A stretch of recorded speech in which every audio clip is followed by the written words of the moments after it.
There are many lessons to be learned from the evolution, migration, and globalization of research universities. I would like to discuss 6 lessons that the research university of the 21st century can learn from the research university experience of the 20th century. The first lesson is that teaching and research must be intimately intertwined and must be assigned equal importance. Teaching and research are inseparable, and it is their synergy that defines the essence of a research university. In the long run, making universities exciting, creative, adventurous, rigorous, demanding, and empowering environments is far more important than specifying the details of curriculum. So I believe that the research university of the 21st century should enhance this environment rather than remain focused on the specific details of traditional academic subjects. The second lesson is that the quality of a research university can be no better than the quality of its faculty. The faculty defines the research university. The new university of the 21st century must strive to attract, nurture, and empower the very best professors. This essential task of building a world-class faculty will require commitment, fortitude, patience, and adherence to high academic values as well as aspirations. Some well-experienced, excellent senior professors can and should be hired, but in the end, it is most important that young faculty grow up through the ranks of a university.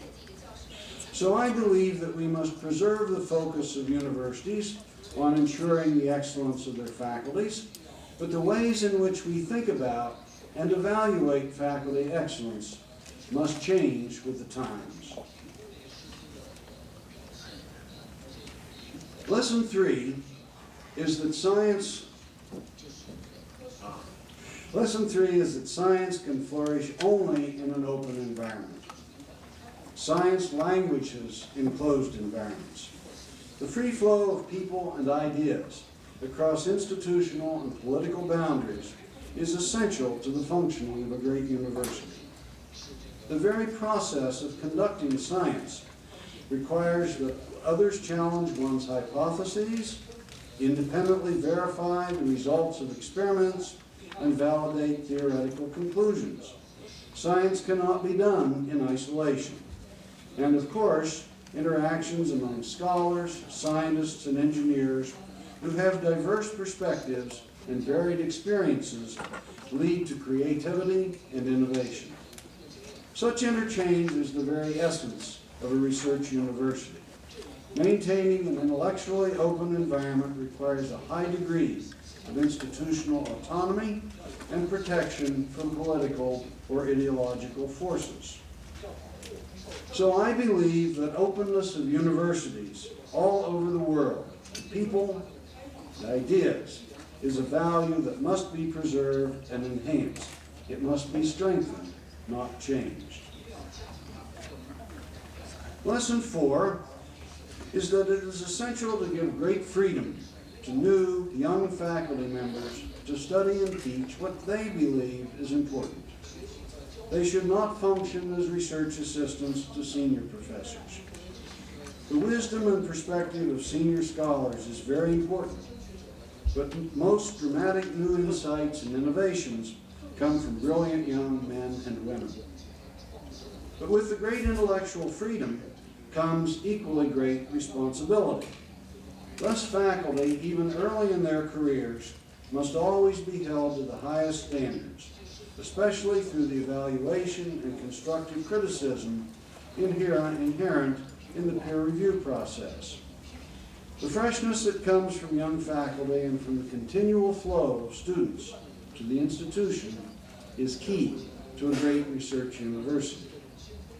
So I believe we should reject the old model of young faculty as apprentices to older professors and focus more on the visions and ideas of the new generation. Lesson 5 is that competition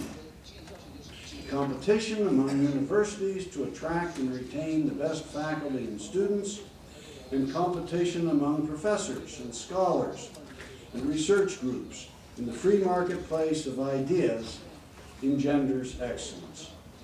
Such interinstitutional competition may at first seem expensive, inefficient, and complicated, especially because today's universities compete on a global scale.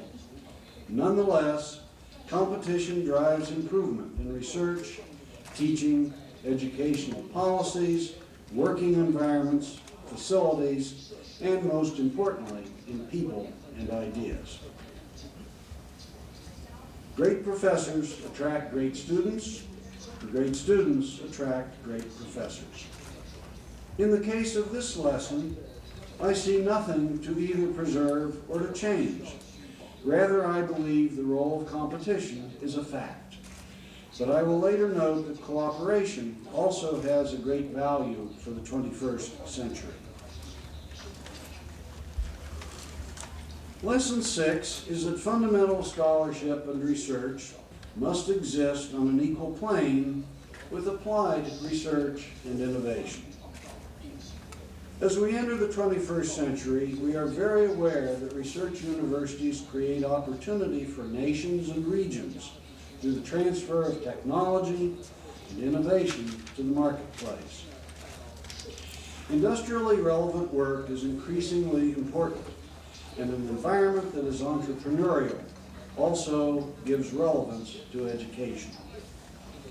However, there is a danger that in our rush to solve practical problems and transfer technology to industry, we could lose our bearings and forget the still more profound purposes of universities to discover truths about nature, celebrate ideas, and advance the human spirit. We must not allow universities to become overly utilitarian. Universities are places where ideas must be exchanged, criticized, evaluated, and integrated. At MIT, pure scholarship and research do exist side by side, and indeed hand in hand, with very highly applied work. Both are conducted with mutual respect, both are valued. Both are subjected to the same rigorous standards, and they inform each other. I believe this is one of the primary reasons that MIT grew to great stature in the world of universities. So I believe that in the new century, universities, we must reject old academic ideas that only research and scholarship that are without foreseeable value are important. Equally important, our colleagues in industry and in government must recognize the long-term value of investing in truly fundamental research and scholarship. There will also be increasing importance for research in what we sometimes refer to as pastor's choir.